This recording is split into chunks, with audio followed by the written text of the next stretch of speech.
Everyone, a very good morning to all of you and happy new years to all my dear friends, मेरे प्यारे बच्चों। ये 337 hydraulics का lecture है। इसमें ऑरिफिस के बारे में हम लोग पढ़ेंगे।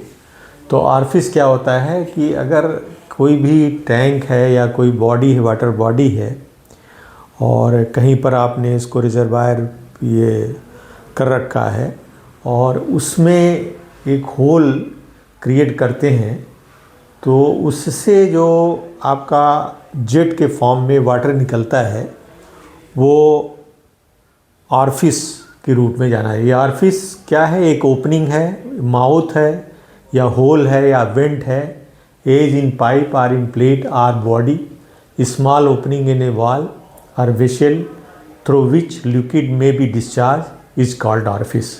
orifice में अगर आप देखोगे तो इसमें जेट का फॉर्मेशन एक डी डाया आपको मिलेगा orifice के होल के लिए, और ये किसी एक पॉइंट पे जाके जो डी से d/2 की डिस्टेंस पे इसका क्रॉस सेक्शन सबसे कम होगा। उस क्रॉस सेक्शन को हम वेना कंट्रैक्टा कहते हैं। क्या कहते हैं? Vena contracta. Vena contracta is the minimum cross section area which form due to formation of opening jet के फॉर्म में एक किसी डिस्टेंस d/2 पे जनरली, और उसके बाद फिर स्प्रे करके लिक्विड जो है वो ग्रेविटी से फॉल करता है। तो इस पॉइंट को, बीबी पॉइंट को हम 8d/2 पर ऑब्जर्व करते हैं, जिसे वेना कंट्रैक्टा के रूप में जाना था। दूसरा, ये ऑरिफिस क्या हो सकता है? स्मॉल हो सकता है या लार्ज हो सकता है। अगर H की वैल्यू जो हेड मिल रहा है यहाँ पर, इसके सेंटर पर आपके वेना कंट्रैक्ट ये ओपनिंग के, उससे 2D या 5D के बीच में लाई करे, H इज़ ग्रेटर देन, तो अब इसको बोलेंगे स्मॉल, और H is less than 2D to 5D तो लार्ज के रूप में इसको हम बिहेव करेंगे। तो इस तरह से अब ये हम थोड़ा सा स्टडी करेंगे कि जो ये वेलोसिटी का फ्लो है वो किस तरह से हम ऑब्ज़र्व करेंगे कि कैसे लिक्विड डिस्चार्ज करेगा और क्या क्या इसमें हेड और वेलोसिटी में क्या रिलेशन होंगे। तो इसको हम अभी कंटिन्यू करेंगे। हाँ, let us consider free discharging orifice. So यहाँ पर एक सप्लाई पाइप है जिसके थ्रू यहाँ पर आपका पानी डिस्चार्ज हो रहा है, और ये आपका दिस इज़ ऑरिफिस, जिससे वाटर जो है इससे निकल कर के बाहर जेट फॉर्म में बाहर की तरफ जा रहा है। तो यहाँ पर सरफेस, ये फ्री सरफेस है, तो यहाँ पर एटमॉस्फेरिक प्रेशर काम करेगा, और इस पॉइंट पे आपकी वेलोसिटी, अगर आप मान लीजिए इस पॉइंट पर आपकी V1 वेलोसिटी है, V1 वेलोसिटी से वाटर आपका फ्लो कर रहा है, तो V1 वेलोसिटी यहाँ पर है, और प्रेशर जो एटमॉस्फेरिक प्रेशर है वो P0 है। तो यहाँ AB इसको डेटम अगर हम मान लें, AB को डेटम मान लें, तो हमारा यहाँ टोटल हेड इस पॉइंट पर AB पर, या यू कैन से आप AB पर जो आपका टोटल हेड होगा वो क्या होगा? H होगा, small h plus P0/ρg plus ये वेलोसिटी V1² के बराबर होगा। अब आप वेना कंट्रैक्ट पर जाएंगे जहाँ पर मिनिमम क्रॉस सेक्शन एरिया है, तो वहाँ पर टोटल हेड क्या होगा? यहाँ पर आपका होगा total head that atmospheric pressure काम करेगा और वेलोसिटी काम करेगी। तो P0/ρg प्लस V2²/2g, V2 उसके जेट की वेलोसिटी है वेना कंट्रा पे। तो हम यहाँ बर्नौली थ्योरम से इसको रख सकते हैं कि H1 = H plus P0/ρg plus V1²/2g equals to आपका P0ρg प्लस V2²/2g के बराबर हो जाएगा। तो आप सिंप्लीफाई करोगे तो H plus V1²/2g equals to आपका V2²/2g के बराबर हो जाएगा। तो ये आपका एक इम्पॉर्टेंट इक्वेशंस निकल के आ जाएगा। अब यहाँ पर आप ये देखो ध्यान से कि आप दो तरह के केसेस पे आएंगे। एक तो जब आप वेलोसिटी V1 को कंसीडर करेंगे विद रिस्पेक्ट टू V2, तो B2 की वेलोसिटी बहुत अधिक है, अब B1 की बहुत कम है, तो B1 can be neglected, B1 can be neglected. तो जब आप निगलेक्ट करोगे तो B1 क्या है, आप अगर आपने 0 रख लिया सपोज करिए, तो आपका क्या हो जाएगा, H equals to that is B2 square upon 2G हो जाएगा।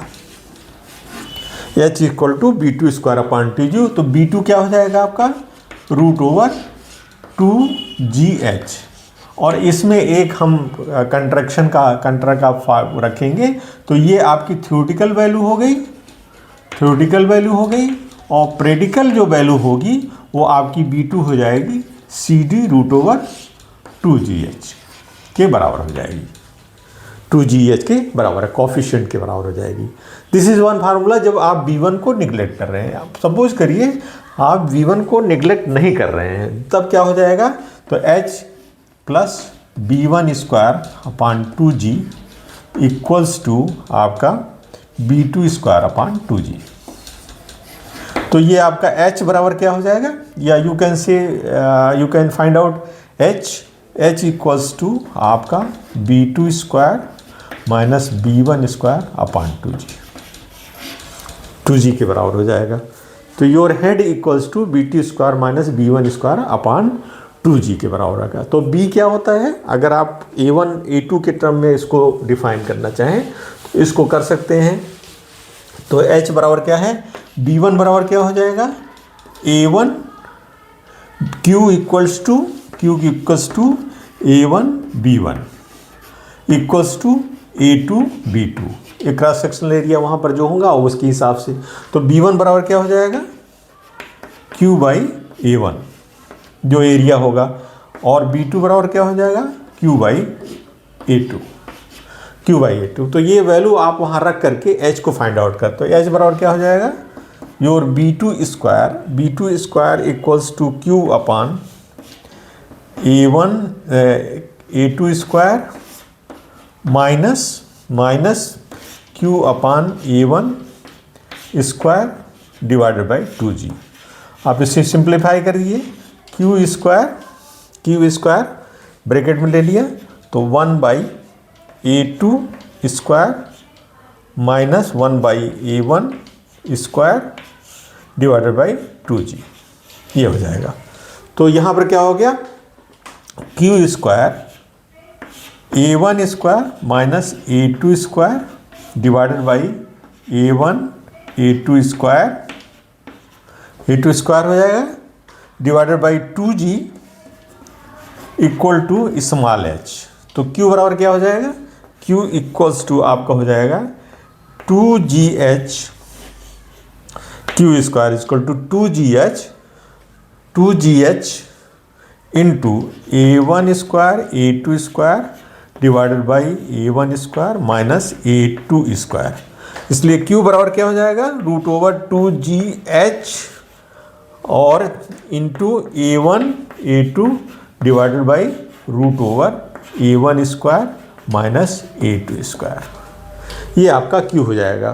तो Q equals to 2GH A1 A2 into A1 square minus A2 square. अब इसमें अगर आप if you can find out this with the help of this formula, you can find out always the discharge।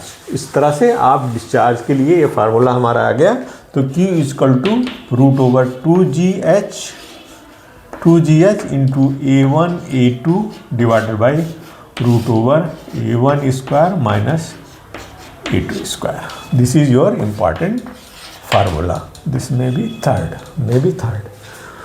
So you can always find out this discharge if you apply the contra, so you can have use CD you can use in this is theoretical discharge, so practical discharge will be applied for Q equals to CD into this value